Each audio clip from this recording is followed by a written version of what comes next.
আসসালামু আলাইকুম, খালেদাস কিচেন থেকে সবাইকে স্বাগতম। আজকে করে দেখাবো বিফ কুপ্তা কারিটা। আর আমি এখানে কিমা করে নিয়েছি, কাঁচামরিচ দিয়ে পেস্ট করে নিয়েছিলাম, আর দিয়ে দিলাম লবণ, দিয়ে দিলাম হলুদ, মরিচের গুঁড়ো, 1 চা চামচ করে জিরার গুঁড়ো, আদা রসুন বাটা, 1 টেবিল চামচ করে কাঁচামরিচ কুচি, পেঁয়াজ কুচি দিয়ে দিলাম। তারপর দিয়ে দিলাম গোলমরিচের গুঁড়ো, আর দিয়ে দিলাম টমেটো সস।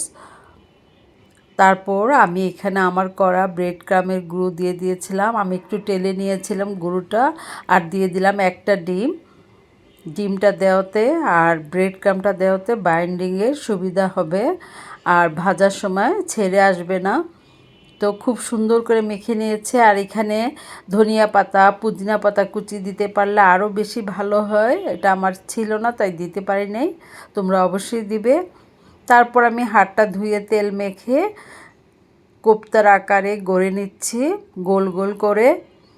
এই অবস্থায় ডিপ ফ্রিজে রেখে তারপর একটা জিপলক ব্যাগে ভরে রাখতে পারো, যখন মন চাইবে তখনই বের করে খেতে পারবে। তারপর আমি সবগুলো এইভাবে বানিয়ে নিয়েছি, দেখো কতটা সুন্দর হয়েছে। এখন আমি ভেজে নিব।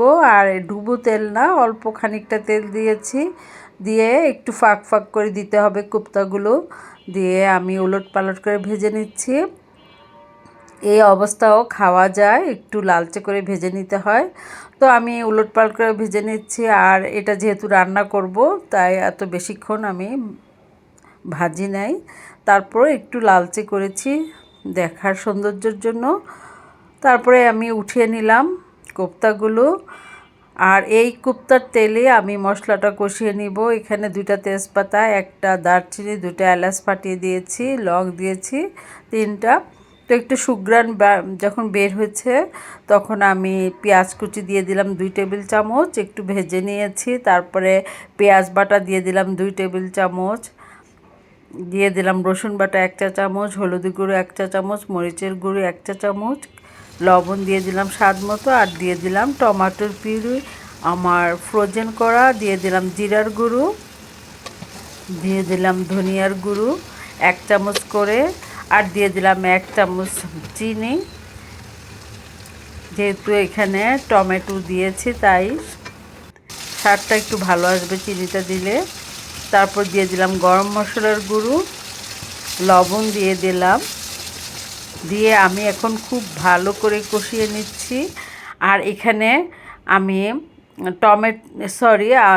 দই দিতে পারি নাই, টক দই। এখানে অবশ্যই টক দইটা দিতে হবে। আমি গরু দুধের সাথে একটু ভিনেগার মিশিয়ে দিয়েছিলাম। আর এখানে 1.5 কাপ আমি পানি দিয়ে দিলাম কোপ্তাটার মধ্যে, আর 4টা মরিচ দিয়ে ঢেকে দিলাম। তারপর 10 মিনিট পর আমি আসছি ফিরে। 10 মিনিট পর আমার কোপ্তাটা একদম কুক হয়ে গেছে খুব সুন্দরভাবে। আর এত সুন্দর একটা স্মেল বেরোচ্ছিল। এই যে আমি দেখাচ্ছি কোপ্তাটা সার্ভ করে। তো আমার রেসিপিটা ভালো লেগে থাকলে অবশ্যই লাইক, কমেন্ট অ্যান্ড শেয়ার করে দিবে। যারা ইউটিউব থেকে দেখছো, প্লিজ আমার চ্যানেলটা সাবস্ক্রাইব করে দিবে। তোমাদের কাছে আমার অনুরোধ। সবার জন্য অনেক ভালোবাসা। আল্লাহ হাফেজ।